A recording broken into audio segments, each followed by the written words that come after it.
Semana Santa Radio, la radio que se ve. Sintonizan Canal Sur Radio en Granada.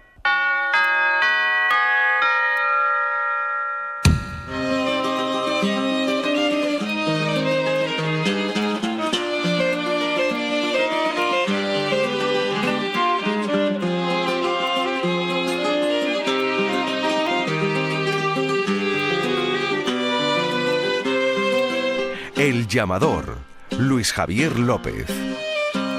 Buenas noches, bienvenidos y bienvenidas a esta sintonía del Llamador de Granada. Comenzamos una nueva semana de Cuaresma y lo hacemos hoy centrándonos especialmente en ese centenario de la Real Federación de Cofradías, pero a través de la perspectiva histórica que ha indagado, que ha perfilado siempre muy bien Antonio Padial, uno de nuestros grandes investigadores y divulgadores que, no siendo su oficio real, siempre ha dedicado mucha parte de su vida a escarbar, a indagar, como decimos, en esa historia muy intensa de los 100 años de la Federación de Cofradías, y de hecho va a haber ahora un libro que también lo rememore en esta época, en este año.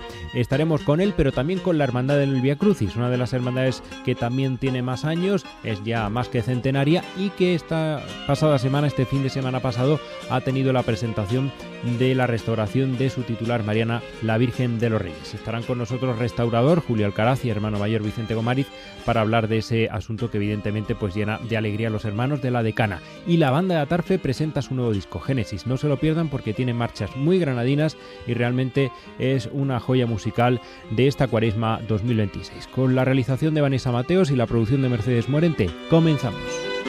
El llamador, Luis Javier López. Cuando rascas un rasca de la 11, encuentras... ¡Sí! ¡Que me ha tocado, tía! Por ejemplo, ella acaba de encontrar una alegría. ¡La, la, la, la, la! Y él se ha encontrado con el cantante que lleva dentro. Desde solo 50 céntimos con los rascas de la 11 puedes encontrar momentazos y premios de hasta 1 millón de euros. Rascas de la 11. Rasca el momento. 11. Bien jugado. Juega responsablemente y solo si eres mayor de edad. En Albia Servicios Funerarios, otra despedida es posible, más humana, más personalizada y adaptada a cualquier necesidad. Cuidamos de cada detalle para transformar cada despedida en un verdadero homenaje a la vida. Contacta con nosotros en albia.es o llamando al 924 24 20 y te acompañaremos en cada momento.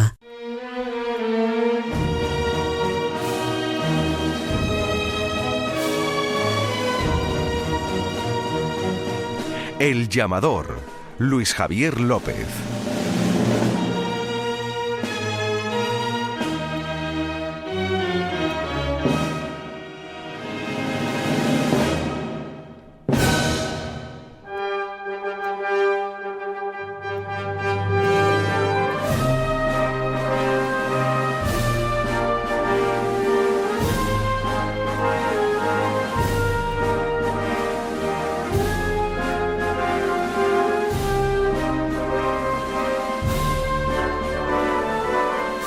Años de vida, la historia de la Real Federación de Cofradías. El centenario de la Federación de Cofradías sin duda es una efeméride importantísima de nuestras corporaciones penitenciales y especialmente también de la vida de la ciudad. 100 años son siempre un momento para recapitular esa historia muy azarosa y que también ha tenido muchos altibajos como institución humana que es. La Real Federación de Cofradías empieza a pequeñarse en 1926, aunque es 1927 cuando ya finalmente echa sus primeros pasos formales, y eso que ya había algunas fundaciones de cofradías precedentes, es decir, ya había una etapa anterior en la que algunas corporaciones se habían reorganizado o directamente fundado para revitalizar una Semana Santa granadina que estaba realmente en unas condiciones pues paupérrimas, muy poco desarrolladas.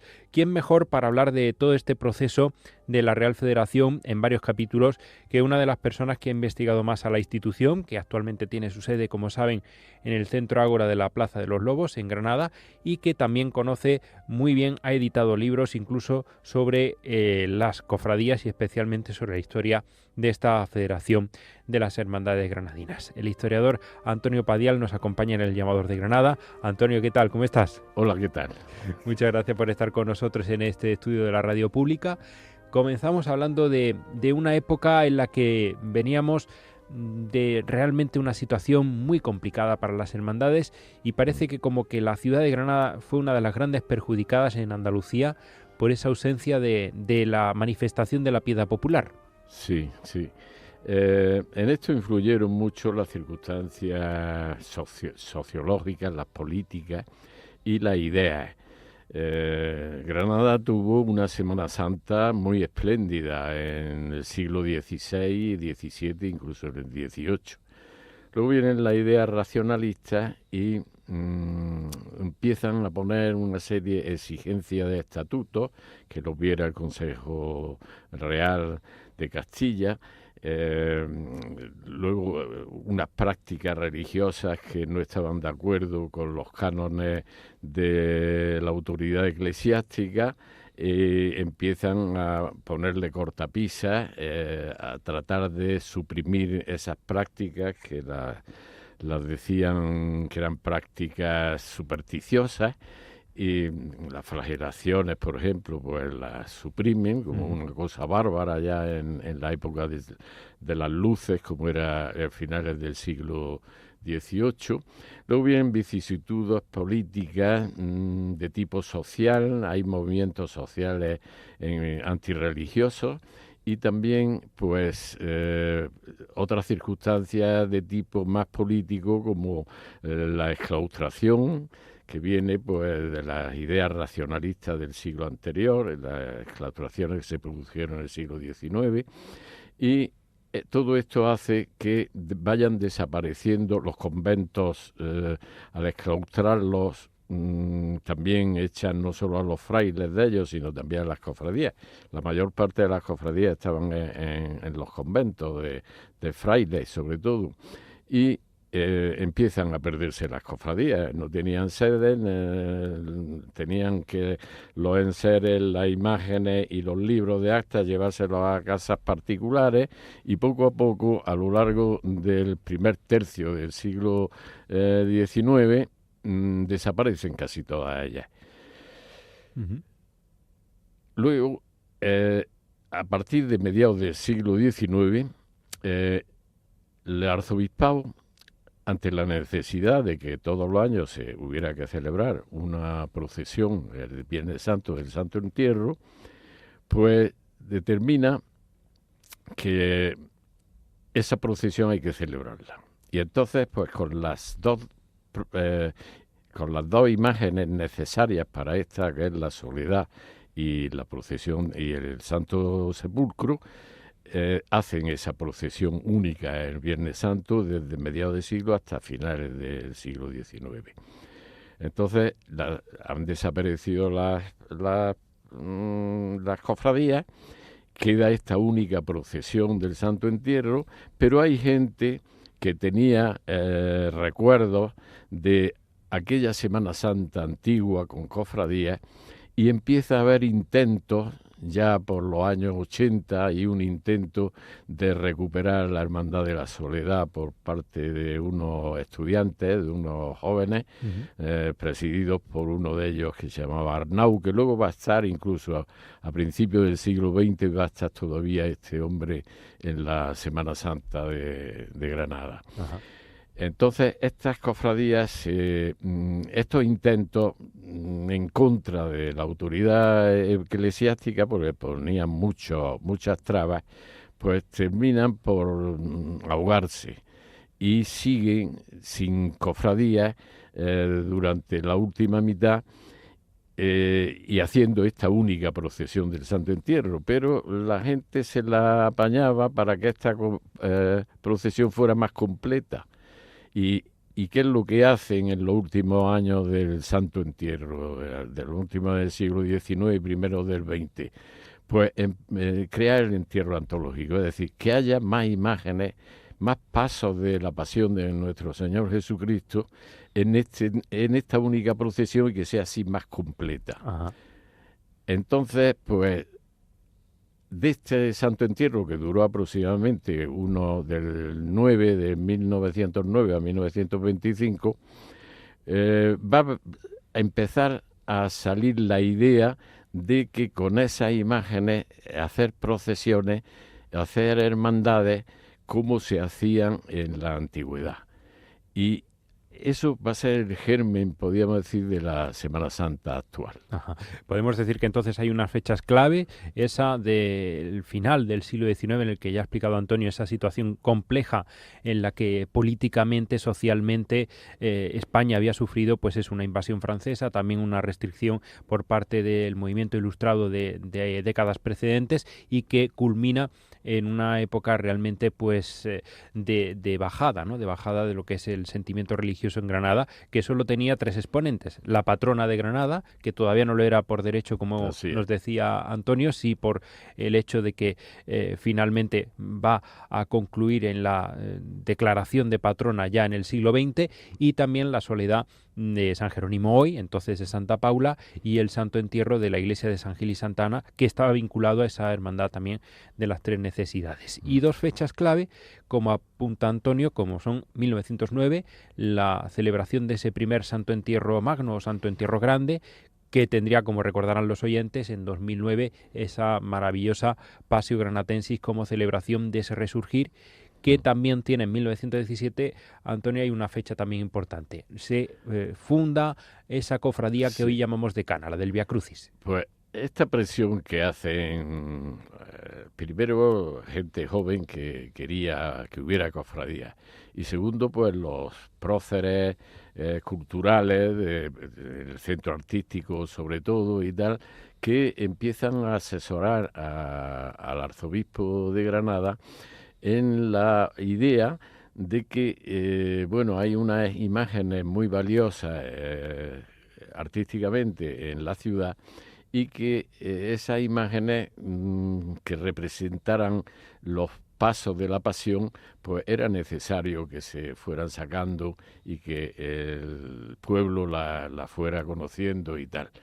Entonces, había otra tradición en Granada, y más importante que en el resto de las ciudades de Andalucía, que eran la tradición de las hermandades de la Vía Sacra, que también habían desaparecido. Pero había algunas vías sacras que todavía se utilizaban, a veces esporádicamente, como era la Vía Sacra de San Miguel, a la ermita de San Miguel. Y la Hermandad Sacramental del Salvador, con otra serie de señores y tal, deciden pues hacer utilizar esa vía sacra y hacer un Vía Crucis en la madrugada del Viernes Santo, y que ya se hizo en el siglo XIX, en 1886, se hizo ese Vía Crucis, probablemente más, algunos años más que no tenemos noticias, pero normalmente no fue uno solo. Y ya en 1910 se vuelve otra vez a realizar, y en 1917 deciden hacerlo con altares, colocando altares por el itinerario en la madrugada del Viernes Santo, desde El Salvador a la ermita de San Miguel. Uh-huh. Y entonces ahí ese va a ser el germen de la primera cofradía que se va a fundar en Granada, como es la del Santo Vía Crucis. Paralelamente, el arzobispo, que entonces era Meseguer y Costa, un arzobispo mucho más abierto a las cofradías, porque decía que en Granada necesitaba cofradía, aunque fuera una cada día de la Semana Santa. Ajá. Entonces manda que se haga la imagen de Jesús en la entrada en Jerusalén con la borriquita. ¡Que abran las puertas! ¡Todo con el variante! Venimos de frente con él. Esa la tomamos por ahí. ¿Verdad? Bueno. Todo con el variante. El Señor ya está en ese cancel interior, ya ha pasado San Juan, que porta esa palma del martirio, anunciado en este Domingo de Ramos. Y como decía Álvaro, los costaleros ayudan desde la parte delantera, donde se ubica la imagen del Cristo de la Salud, esta parroquia. Seguimos de frente con él, venga de frente con el todo el mundo.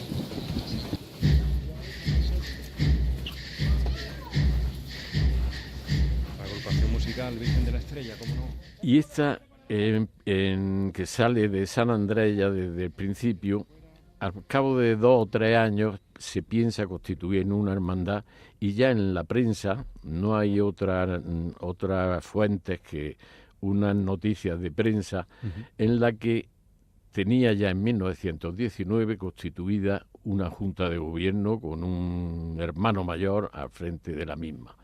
Pero desaparece en el año 26 por falta de recursos económicos, por falta también de influencia ante las autoridades de las que pudieran sacar subvenciones. Y entonces llega a desaparecer en 1926. Justamente cuando se va la Federación de Cofradías a fundar, puesto que ya desde el año 20 al año 26 se habían fundado ya varias hermandades. Se habían refundado o organizado la del Santo Entierro y la de la Soledad, y también estaba la de Jesús del Rescate, la de Jesús de la Humildad, la del Vía Crucis que hemos hablado, y no recuerdo, alguna más. La Santa Cena, que también se funda justo hace 100 años. Sí, o sea que allá había 6 o 7 cofradías que empezaban a tener necesidad de resolver algunos problemas, como era el problema que había hecho desaparecer a la de la Borriquita, la financiación, la falta de recursos económicos. Y unidas entendieron que esas necesidades las iban a satisfacer mucho mejor que cada una por su cuenta. Y luego otros problemas que iban a venir, otros problemas de hecho, como es pues la organización de los itinerarios, porque entonces estaba un poco anárquico en esos primeros años de los años 20. Cada cofradía salía cuando quería, iba por el itinerario que normalmente todas buscaban. La calle Reyes Católicos. La calle Reyes Católicos era la calle común por la que pasaban todas, aunque no había pues ni itinerarios oficiales ni nada. Luego una iba para la Plaza Virrambla, otra se iba para la Carrera de la Virgen, en fin, que estaba el tema totalmente desorganizado. Y a raíz de ya existir, pues había 6 cofradías y otras 2 o 3 que se estaban fundando.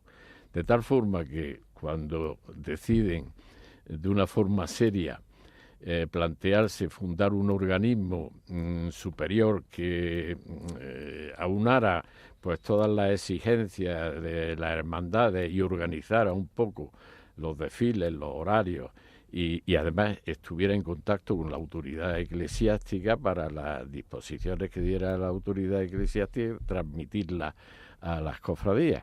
Pues eso ya en el año 26 empiezan a pensarlo.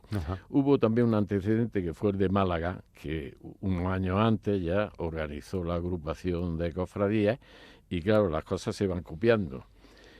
Málaga organizó en el año 21 esa agrupación de cofradías y hasta el año 26 dio buenos resultados. Los de Granada, y ¿por qué no hacemos claro, que es la más antigua, la de Málaga, sí. Luego vendría Granada y después Sevilla, que curiosamente es la segunda, Cádiz, la de Granada. Después, y Córdoba ya fue en los años 30, me parece que fue Córdoba. Antonio Padial, 7 ya hermandades, son multitud, está claro. Sí. Se conforma ya esa necesidad junto con la experiencia que has contado de la Borriquilla, muy interesante. Podría haber sido en su momento la cofradía número 2, porque... La primera. O la primera, claro, justo antes del Vía Crucis. Aunque en Vía Crucis, de hecho, parece que se organizó en el 17, pero los primeros estatutos que yo tengo noticia que tuviera... Todo esto ha sido por la prensa, porque como no escribían ni había actas ni nada... La prensa de la época es la que va dando fechas y dando acontecimientos.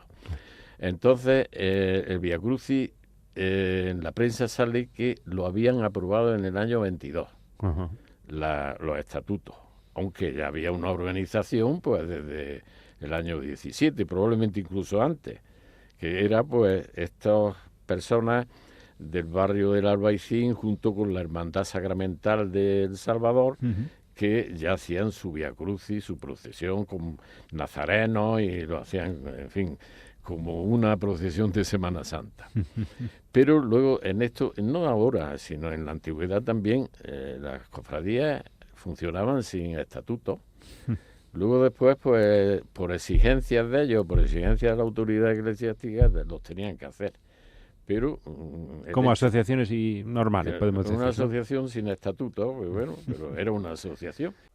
El llamador, Luis Javier López. Antonio, nombres propios de la época, porque ahí hablamos de ese germen de la Federación en 1926.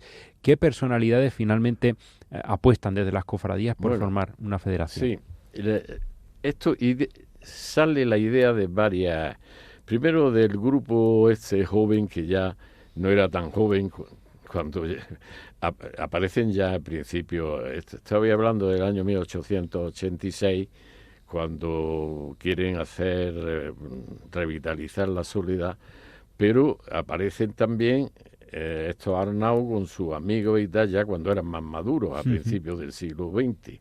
Luego estaba pues estos entusiastas del Albaicín, de la cofradía del Vía Crucis, que el personaje más conocido, había uno de los Morales y tal, pero el personaje más conocido, porque tuvo más continuidad, pues fue don Santiago Valenzuela. Y bueno, que fue el alma, podríamos decir, del Vía Crucis, su primer hermano mayor también, claro, y tal. Un apellido que sigue muy ligado a esta cofradía. Que sigue muy ligado, como sabemos, ¿no? Luego, cuando estaban las 6 o 7 cofradías que fundan la federación, había personajes, ya digo, la gente intelectual unida. Esta gente intelectual era amiga de la aristocracia y de la burguesía granadina.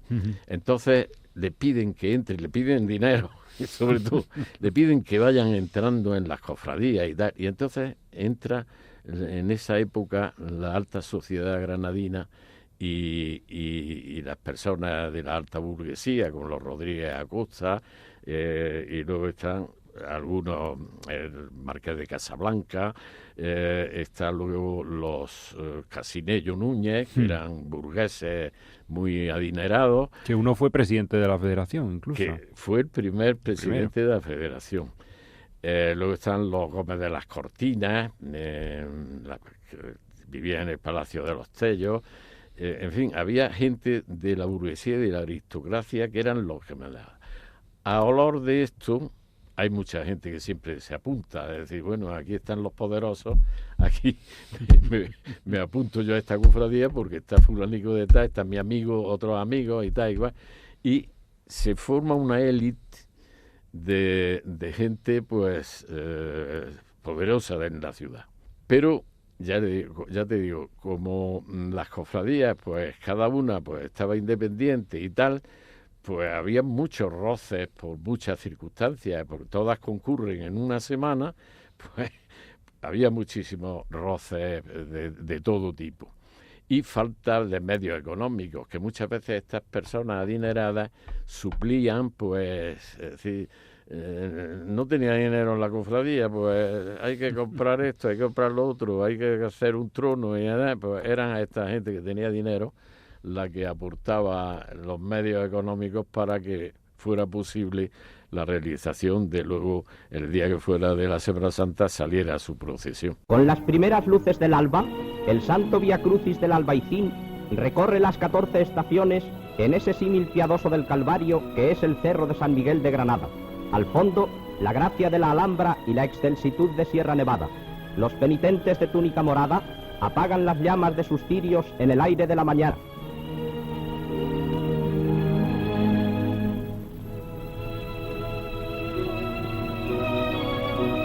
Y cuando el sol luce en lo alto, la Dolorosa entra en la ermita solitaria.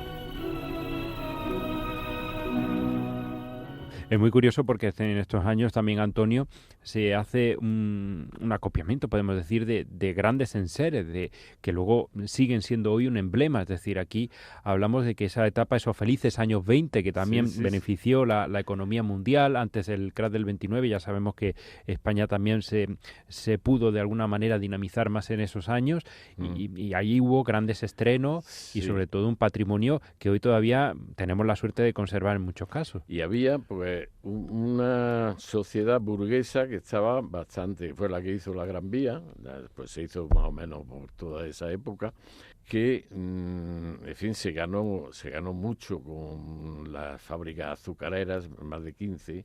Fue lo que hizo, fue unos años, esto que le llaman de la dictadura del Primo de Rivera, fue unos años muy prósperos para la ciudad.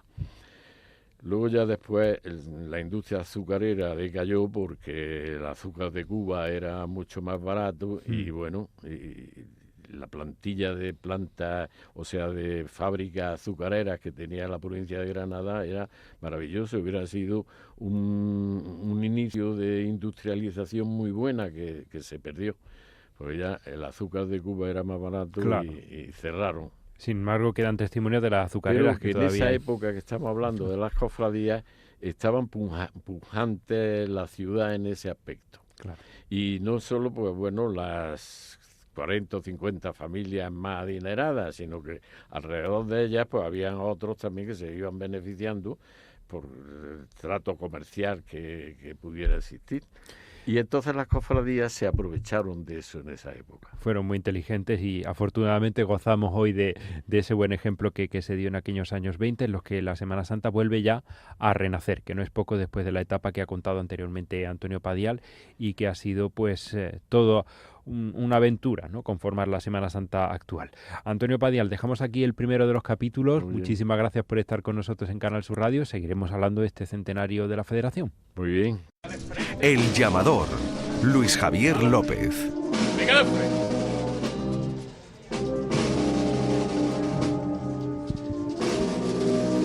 Izquierda adelante. Bueno. Pues este sonido lo deseamos escuchar ya este próximo Martes Santo y hay ganas ya de refrescar los sonidos de las hermandades de este día y del Domingo de Resurrección, porque están siendo años realmente complicados en esta situación que viven las hermandades de los susodichas jornadas, y es que tenemos siempre pues la vista de que la Cofradía de Cana es un referente de nuestra Semana Santa. Siempre en esa estación de penitencia nos da unas estampas inigualables y también este año presenta una novedad maravillosa, que es ni más ni menos que el estreno a su vez de la restauración de la Virgen de los Reyes, esa dolorosa del palio estrecho de cajón, precioso Burdeos, que siempre en la calle San Juan de los Reyes, en el Paseo de los Tristes, la Carrera del Darro y en tantos sitios, pues tiene una luz especial, sobre todo a primera hora de la tarde, y nos va a dar seguro una estampa maravillosa, porque este año sí, seguro se sale el Martes Santo, ya lo veremos.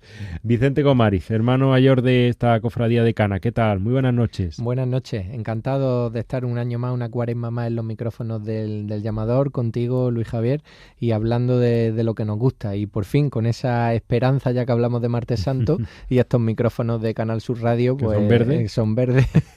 Esperemos que la esperanza nos traiga un sol espléndido como el que estamos disfrutando en los últimos días. De verdad, porque fueron días muy amargos estas pasadas Semanas Santas. La del 24 como que todos, digamos, estuvimos más unidos, porque casi todos los días ya saben que fueron nefastos, menos el Jueves Santo prácticamente, pero es verdad que el año pasado el martes se quedó ahí como una isla en medio de una Semana Santa que tuvo sus altibajos. Llovió el domingo, también afectó al despojado, llovió también el miércoles santo en las últimas horas, pero como que dolió mucho más, ¿no?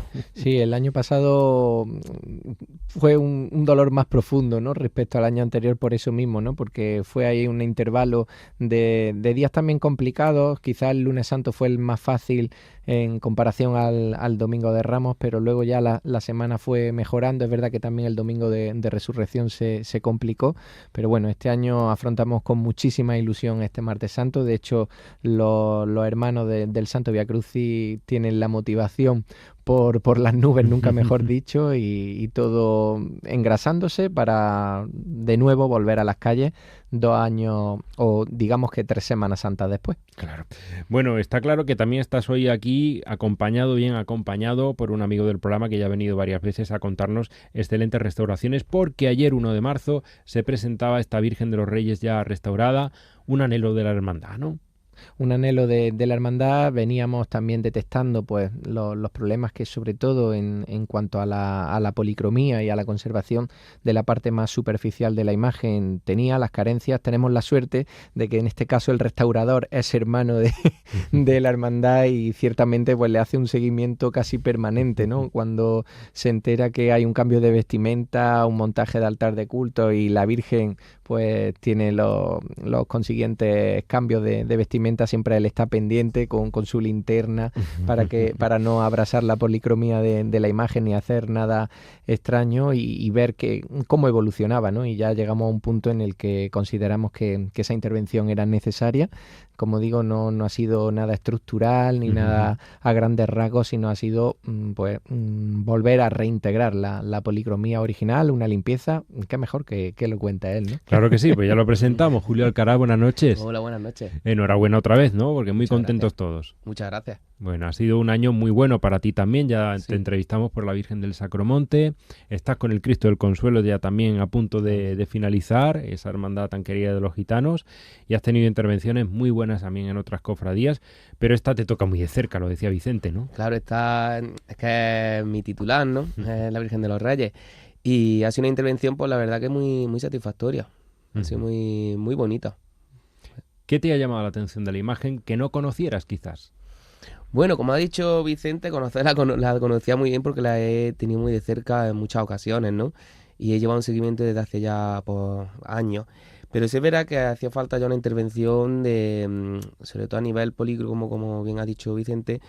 Y lo que más llama la atención, por ejemplo, ha sido a la hora de la limpieza, porque estaba muy grisácea, tenía policromía. Ella, al ser tan blanquita, porque es una piel muy blanquita, pues todos los humos acumulados han tendido a ponerse una policromía grisácea. Entonces, al ir limpiándola, retirándole esos barnices, porque tiene una capa de barniz muy gruesa, han ido saliendo antiguas reintegraciones que tendían un poquito a repinte, más bien, abarcaban, es decir, se desbordaban de las lagunas originales, y entonces se ha descubierto una policromía pues mucho más sutil en ciertos aspectos. Hay unos frescores, los colores de los pómulos, las ojeras, pues han salido unos tonos más vivos y más, bajo el punto de vista, de mayor calidad, porque se desbordaban mucho, había reintegraciones que se desbordaban mucho.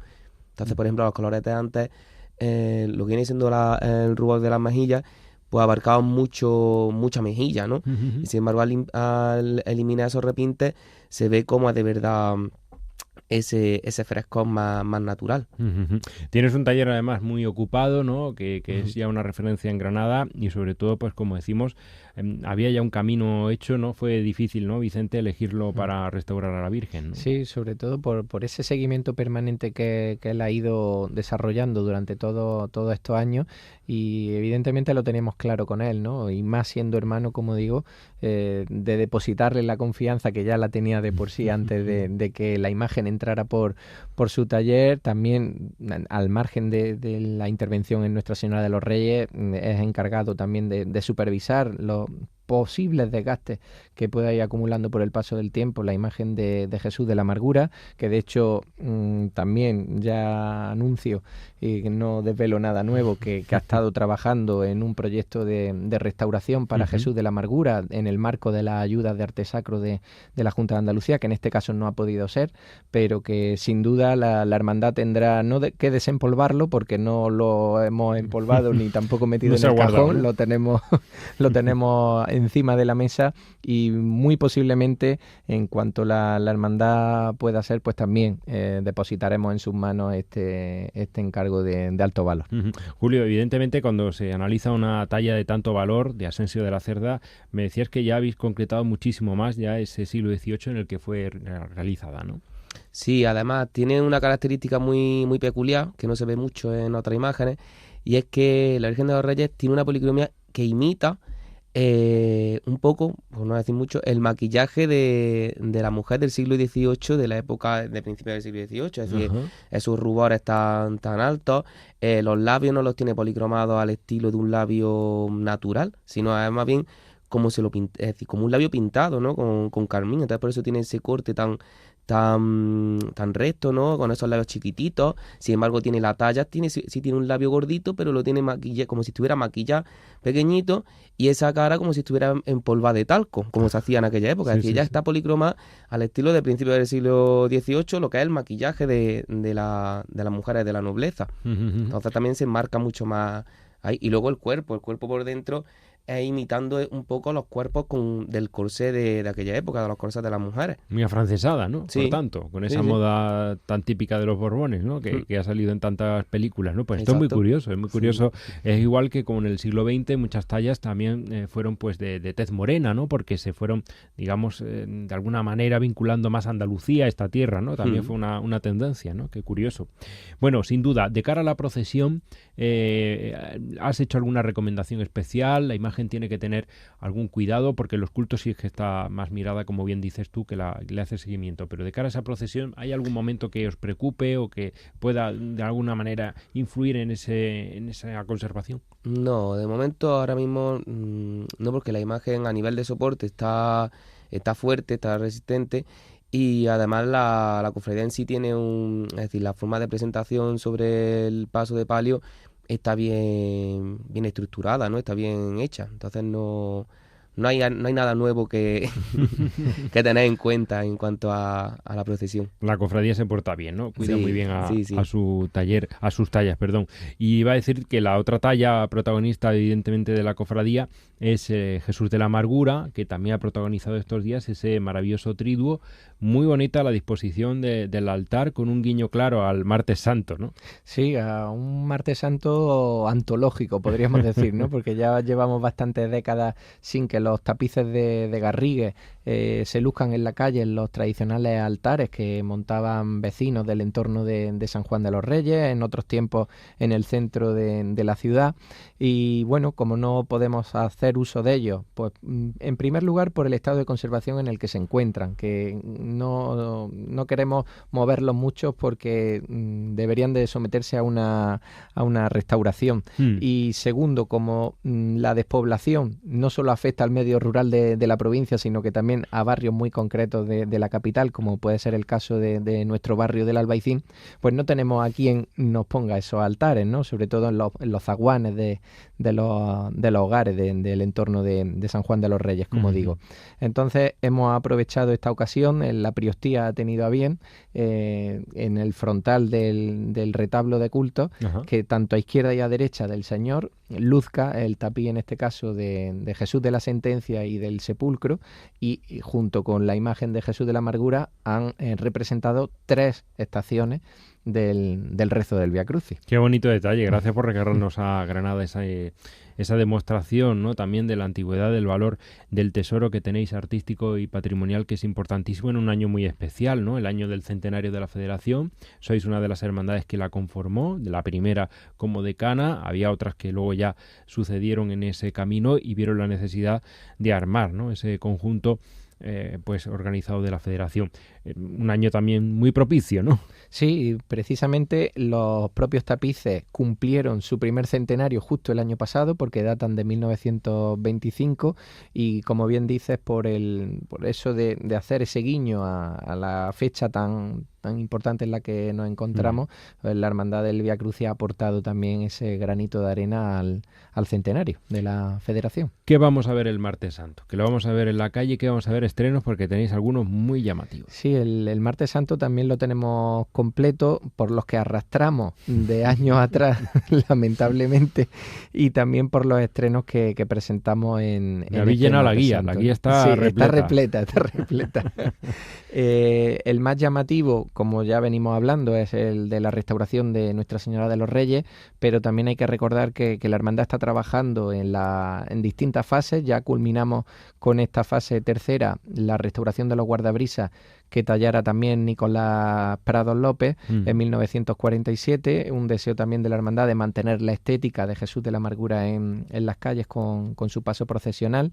Y bien es cierto que las últimas informaciones que manejamos parece que el taller, por unos achaques ajenos al día a día del mismo, parece que no va todo lo rápido que deseara. Esperemos que finalmente sí pueda cumplir con ese trabajo, pero vamos a ver cómo podemos resolverlo, porque a lo mejor llegarían en la fase de bol sin aplicarle el dorado, y sería posteriormente, con motivo de la exposición Querigma en la catedral, a partir del mes de junio, que sería cuando bajara el paso de Jesús de la Amargura, se pudieran estrenar en caso de que no estén para el martes santo. Pero bueno, todos los deseos para que esta semana cundan en el taller de Abel Velarde y podamos ver también culminado un sueño muy costoso, muy laborioso, y del que estamos profundamente orgullosos, ¿no?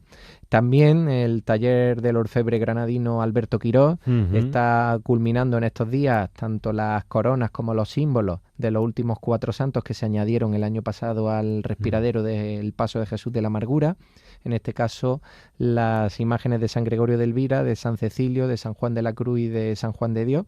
Solamente falta lo aplique en orfebrería, y también ya por fin, después de muchísimos años de trabajo permanente, de juntas de gobierno anteriores que empezaron con el proyecto iconográfico del paso, pues este año, si todo lo permite, pues pondremos esa guinda, y como bien dice, esperemos que sea en las calles de la ciudad. De Ángel Asenjo, ¿no? Que es esa imaginería que es preciosa, barroca, además con una gran cantidad de simbología como él suele trabajar, ¿no? Así que es una joya que nos regaláis de este artista accitano. Bueno, eso está claro, tenéis una estación de penitencia por delante muy ilusionante. Ahora te preguntaré por Querigma, vete pensando, porque este año los hermanos mayores tienen mucha tarea, no solo las hermanas mayores también, no solo la Semana Santa que está ahí al lado, sino esa gran exposición del centenario, que ya saben que más o menos será por el mes de mayo. Julio, sí te voy a preguntar antes por esas otras imágenes que estás interviniendo, que puedes adelantar, y sobre todo cómo llegas a esta Semana Santa tras el arduo trabajo que lleváis en el taller. Pues a ver, de Granada capital ahora mismo también está el Señor del Consuelo, de la Hermandad de los Gitanos, que ha tenido también una intervención muy, muy interesante, es la copia de Miquel Zúñiga, que al final es el que procesiona y el que se lleva utilizando desde el año 88, 89, por lo tanto tenía ya unos deterioros acusados, ¿no? Y creo que va a gustar también mucho al público granadino, porque ha quedado muy, muy bonito, la verdad. Y así imágenes también se ha entregado hace poco el Huerto de los Olivos de la Hermandad de los Estudiantes de Almería, la Soledad, Nuestra Señora de la Soledad de Ciudad Real, una serie al final, de cara a la Semana Santa, también ahora, por ejemplo, un Nazareno de Sánchez Mesa, de la localidad de Cádiz, de la Alpujarra.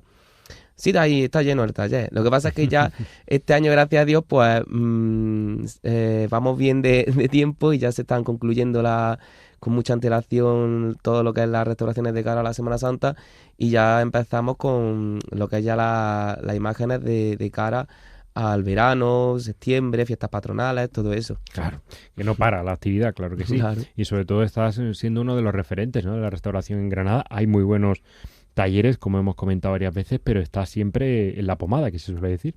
Pues y yo lo agradezco mucho, la verdad. Pues enhorabuena, estamos deseando ver también al Cristo de los Gitanos, el celebérrimo Cristo que cada miércoles santo sube a la abadía del Sacromonte. Bueno, Vicente, ahora sí, este año es muy especial. En Querigma tenéis que tener un papel importante el Vía Crucis, ¿no? Porque sois de esas hermandades claves, ¿no?, en la reorganización de una Semana Santa hace un siglo. Y como fundadora, ya lo apuntabas tú anteriormente, del ente federativo en su día, en 1926, pues es un valor añadido, ¿no?, con el que aporta la Hermandad del Santo Vía Crucis a esta muestra. Un total de 3 piezas, 3 piezas entre comillas, ¿no?, porque una de ellas es grandilocuente, como es la imagen de Jesús de la Amargura y el paso completo de salida, y al margen de ese punto, pues también tendremos la oportunidad de aportar a la imagen de María Santísima de las Lágrimas, titular recordadísima de la hermandad en las calles de la ciudad, ya que desde el año 99 pues nos realiza estación de penitencia junto al Señor, y el estandarte de Cristo, que tenemos que recordar que el motivo central del mismo es también una pieza muy singular y valiosa, como es quizá de las pocas pinturas de carácter religioso de Gabriel Morcillo. Así que creo que es un compendio bastante importante. Y seguro que va a estar muy bonito en la catedral, recién restaurado también ese estandarte, porque es santo y seña, ¿no? Exacto, sí. Va a ser una novedad. De hecho, desde que lo cambiamos por el anterior, por motivos de conservación, no ha salido salido tampoco a la calle, así que lo podemos meter en ese capítulo. Este año se va a dar un buen paseo. De estrenos del Martes Santo, si el tiempo lo permite. Y sin duda va a ser también una de las sensaciones en cuanto a piezas textiles de la muestra que vamos a poder disfrutar en la catedral a partir del próximo mes de mayo. ¿Estáis conformes un poco con la organización? ¿Os parecen bien los plazos? ¿La manera de trasladar a los titulares? Todas las hermandades van a tener que trasladar a uno o incluso los dos. Bueno, nosotros a grandes rasgos sí es verdad que hemos tenido ya numerosas reuniones, numerosos encuentros en los que ciertamente pues en algún momento se nos ha dicho una cosa, luego ha cambiado, a la tercera ha cambiado lo que había cambiado en la segunda, pero bueno, también hay que tener en cuenta que hay muchas partes en la organización de esta cita cultural, con el Arzobispado de Granada, con la propia Federación de Cofradías representando a las 32 federadas y también la empresa promotora, ¿no?, la que va a invertir para hacer posible este hecho, ¿no? Entonces, dentro de ese marco, sabemos de la enjundia que conlleva este tipo de proyectos, pero desde la Hermandad del Santo Viacrucis es verdad que somos conscientes de que hay que arrimar, ¿no?, y arrimar el hombro, remar juntos y arrimar el hombro para que salga adelante esta propuesta, puesto que el motivo no es otro que el centenario de la Federación de Cofradías. La hermandad fue una de las fundadoras de la federación y creo que es responsabilidad de las 32 hermandades, pues salvando los obstáculos que por supuesto en todos los aspectos de la vida podemos encontrarnos, y lo ha habido también en la gestión de federación, en como se ha visto en años anteriores, pero creo que el motivo que nos concierne a todos es uno de peso como para intentar entre todos salvar los obstáculos y hacer posible esta muestra. Pues sin duda va a ser uno de los grandes temas de la temporada de este año, esa gran muestra, y antes la Semana Santa, que el año pasado pues tampoco pudimos ver el Martes Santo en la calle, con lo que significa no ver llegar a las hermandades a una nueva carrera oficial. Ya tenéis también, digamos, un engranaje previo hecho, pero falta la práctica, claro. Sí, falta materializarlo en la calle. De hecho, este año, por desgracia, no nos hemos podido reunir para valorar, ¿no? Hacer recuento de la incidencia. Entonces, repetís el horario igual. Claro, exactamente. No, quitando a lo mejor alguna hermandad que cambia una calle por otra, pero es algo sustancial. Vamos, no es sustancial. Y a partir de ahí esperemos que podamos poner ese engranaje en marcha para detectar posibles incidencias que haya que corregir de cara a próximos años, y a partir de ahí pues establecer una hoja de ruta que nos favorezca a todos, si es que el plan que hay trazado no nos lleva a buen puerto. Claro que sí. El año que viene tenéis varias reuniones, ya lo verás, de acople de horarios en base a esa experiencia del próximo Martes Santo, que sin duda seguro que va a ser maravilloso. Hermandad del Santo Viacrucis, pues gracias Vicente, hermano mayor, gracias Julio, hermano y también restaurador de la bellísima imagen de la Virgen de los Reyes. Nos has contado cosas muy interesantes, y ahora pues a seguir disfrutando de la hermandad, que viene un calendario muy bonito con esos traslados ya a la capilla de salida, que será ya la última parte, la estación de penitencia, claro, y todo lo que tengáis esta Cuaresma. Muchísimas gracias, y ánimo también, que ya va quedando menos, que esa labor informativa también es constante y perseverante, y también uno lo lleva a su espalda. Así carrera que, de fondo. Gracias. Muchas gracias.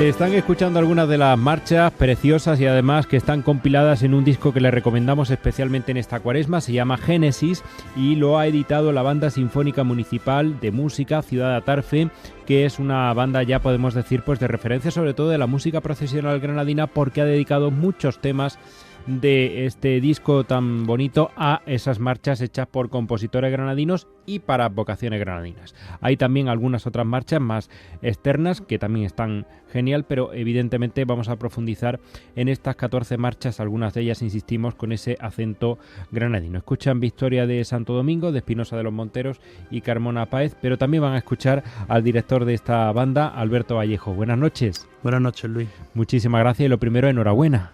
Muchas gracias. Nos decía antes, y es lógico, que ha costado mucho trabajo, ¿no? Muchos meses de ensayos, pero también de recapitular partituras y de todo lo que significa poner en orden un disco que ha quedado muy completo. Así es, el tiempo que nos ha llevado este proyecto, pues desde hace 1 año y medio venimos trabajando en él. ¿Año y medio? ¿Con los compositores? Porque son muchos. Sí, primero con una previa en cuanto a la realización de las piezas que se grababan, del estudio de las partituras hasta la puesta en atril y montaje en los ensayos. Eso es. Bueno, tenéis claro que debíais editar un disco siempre para posicionarse una banda, está bien, pero también porque queda ahí muy bien reflejada la calidad musical de la plantilla, ¿no? Sí, así es. Así es. Y es un trabajo que siempre aporta en la banda, ¿no? Musicalmente, ya no solo de cara externa, sino ese trabajo que se hace con esa intensidad durante esos meses, pues repercute positivamente en la banda. ¿Por qué la habéis llamado Génesis? Pues Génesis este año hacemos el 20 aniversario y estamos haciendo una estructura, cambiando la estructura en cuanto a la imagen corporativa y demás, y así como un nuevo comienzo para nosotros, y ha sido llamarlo así. ¿Cómo está ahora mismo esta banda? Supongo que muy ilusionada, lógicamente, con este disco que presentasteis el pasado fin de semana, pero también con muchos componentes, ¿no? Porque para armar un disco así se necesita mucha gente. Bueno, no siempre hay gente, sí es verdad que tenemos una plantilla completa, alrededor de unos 60 músicos, pero sobre todo lo que tenemos son músicos muy disciplinados, con mucha ilusión, que han trabajado mucho para poder llevar a cabo este proyecto. Se nota, se nota. Bueno, vamos a seguir escuchando algunas marchas que componen este disco, insistimos, Génesis.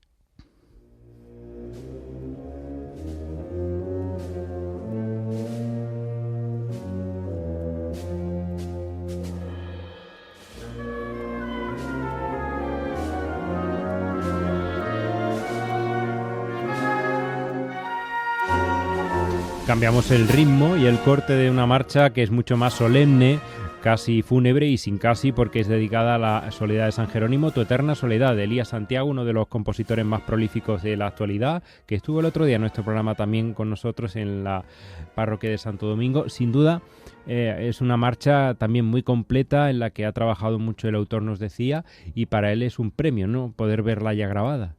Sí, totalmente, la hemos disfrutado un montón, tenemos a Elías muy cerca también de la banda, nos une una buena amistad y además está en un momento súper dulce, ¿no? en su carrera compositiva, que cada pieza que hace se supera. Nos decía en esta marcha que había volcado mucho de sí mismo, ¿no? Que había tenido ganas ya de en una marcha quizás pues dar de sí todo, que se dice a veces, ¿no? Que te encuentras a gusto con el proyecto y evidentemente pues ha quedado una marcha muy redonda, pero que sin duda pues también ya la pueden escuchar en este disco, que por cierto, ¿cómo lo podemos conseguir, Alberto?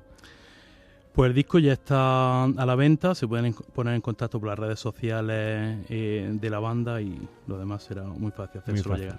Pues ahí está. Y otras marchas que también tienen mucho que ver con ese recorrido de las hermandades en la vuelta, ¿no? En las recogidas que se llaman, yo por lo menos me la imagino así, dedicadas al Rosario, a la Victoria que la hemos escuchado anteriormente, a Suspira, a la Amargura, evidentemente a la Amargura del Lunes Santo, y también esa Niña del Albaicín, ¿no? Que también la Aurora es otra de las devociones que habitualmente pues tiene un repertorio musical más grande, junto con la Misericordia Coronada. Yo creo que habéis tocado prácticamente todos los barrios, ¿no? Creo que no se me queda ninguna. Así es, así es. Eso es. ¿Qué esperáis de una Semana Santa? ¿Tenéis alguna participación próximamente? Sí, tenemos los 2 domingos, Domingo de Ramos y de Resurrección, pues actuamos en nuestro pueblo, en Atarfe. El martes santo, ya desde hace más de 15 años, estamos en Baza. El jueves santo en Arriate, también llevamos ya casi 10 años en Málaga. Y el viernes santo estamos en Torremolinos. Está la semana completa, y además con muchos viajes, así que tenéis bastante carrera de fondo. Bueno, otra marcha que también ha cautivado en los últimos años y bueno, que también está en este disco. Adelante, Vanessa.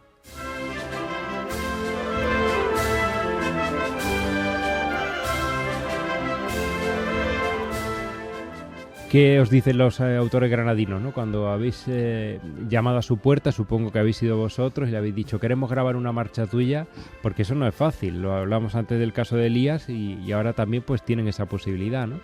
Sí, bueno, al final todos los compositores este tipo de trabajo pues lo acogen con los brazos abiertos y con una ilusión tremenda, o sea, es fantástico poder trabajar, es la excusa grabar un disco, ¿no? Para poder trabajar con ellos de la mano y aprender tanto y demás. ¿Rosario Capitana del Ralejo es esta?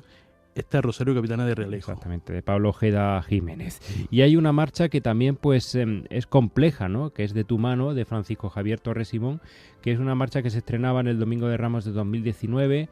Se ha tocado poquito porque la Virgen del Dulce Nombre no ha podido salir desgraciadamente mucho a la calle en estos últimos años por las circunstancias climatológicas, pero es una marcha que me dicen en las bandas que también tiene su aquel, ¿no? Tiene su reto para las plantillas, ¿no? Sí, es una marcha peculiar, estéticamente muy diferente a el resto, donde, bueno, lo que tiene trabajar con el compositor de la mano, ¿no? Donde nos explica ese proceso compositivo, donde usa incluso temas del jazz, ¿no? Y va desarrollando, así que es muy, muy interesante. Alberto Vallejo, muchas gracias por estar con nosotros en Canal Sur Radio en El Llamador. Enhorabuena por este disco Génesis de la Banda Sinfónica Municipal Música de Ciudad de Atarfe, y que sobre todo pues también viene con esas marchas para Granada que son una auténtica maravilla en el 20º aniversario, que no lo hemos dicho, 20 años ya. Así es. Enhorabuena. Muchas gracias, Luis.